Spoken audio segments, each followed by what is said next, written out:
tunay na pangyayaring naganap, pakinggan natin ang tangkang pagwasak ni Abraha sa Kaaba sa Makkah. Si Abraha al-Ashram ay gobernador ng Yemen sa ilalim ng kaharian ng Abyssinia, Ethiopia.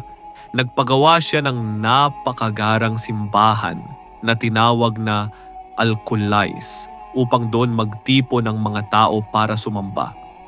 Nang malaman niyang hindi nawawala ang pagpunta ng mga Arabo sa Kaaba sa Makkah, nagalit siya at nagpasyang wasakin ang Kaaba upang doon na lang sa kanyang simbahan pupunta ang lahat.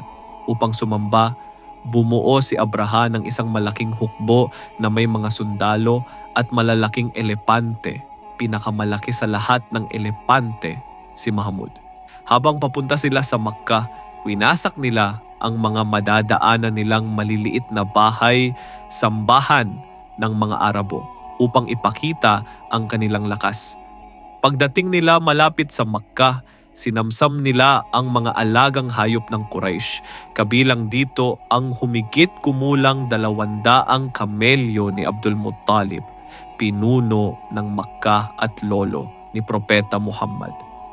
Nang nakita ni Abdul Muttalib si Abraha, humingi siya ng pahintulot na ibalik ang kanyang mga kamelyo. Namangha si Abraha sapagkat inakala niyang hihilingin ni Abdul Muttalib na huwag sirain ang Kaaba.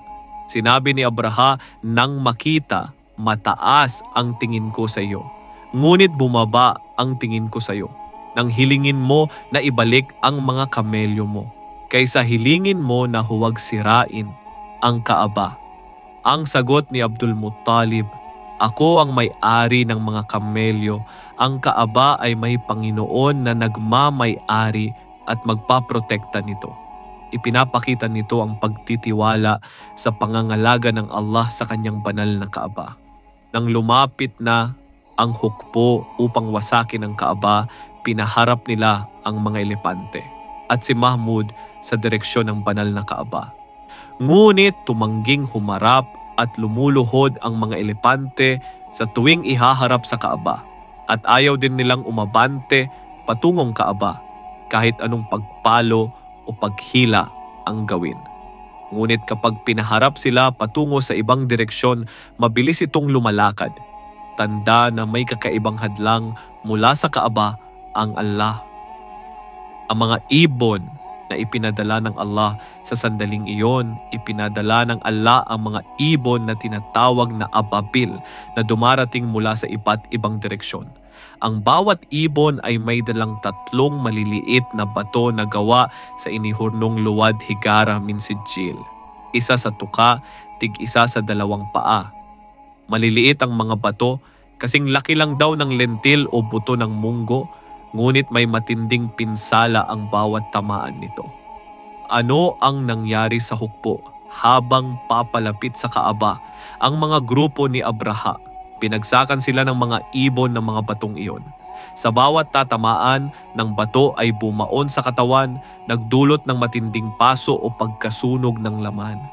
Ang iba ay namatay agad. Ang iba naman umatras at umuwi. Sa tindi ng mga pinsala sa katawan nila, unti-unting nanghina hanggang tuluyang mamatay sa daan.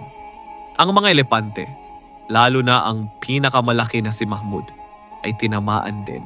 Sila ay nagkasugat, pumagsak at karamihan ay namatay sa lugar na iyon. Ang ilan ay dahan-dahang nalusaw ang laman hanggang mamatay. Ang buong hukbo ni Abraha ay winasak. Iniwan silang tila giniling na dayami. Si Abraha mismo ay matinding nasugatan at pumalik patungong Yemen, ngunit doon siya namatay. Nananatiling ligtas ang Kaaba na iniingatan at pinoprotektahan ni Allah, ipinakita niya ang kapangyarihan niya laban sa mga nagbalak wasakin ang Kaaba.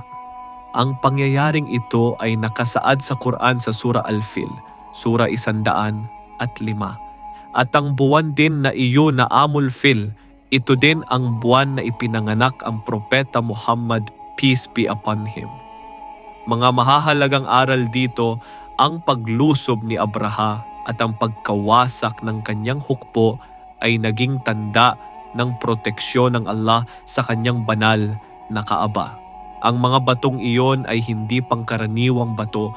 Ito ay may matinding parusa mula sa Allah. Ipinapakita ng Allah na gaano mang kalaki o kalakas ang isang grupo o hukbo, walang makakatalo sa kapangyarihan ng may kapal kapag kanyang pinoprotektahan ang banal na lugar sa Makkah, ang Kaaba.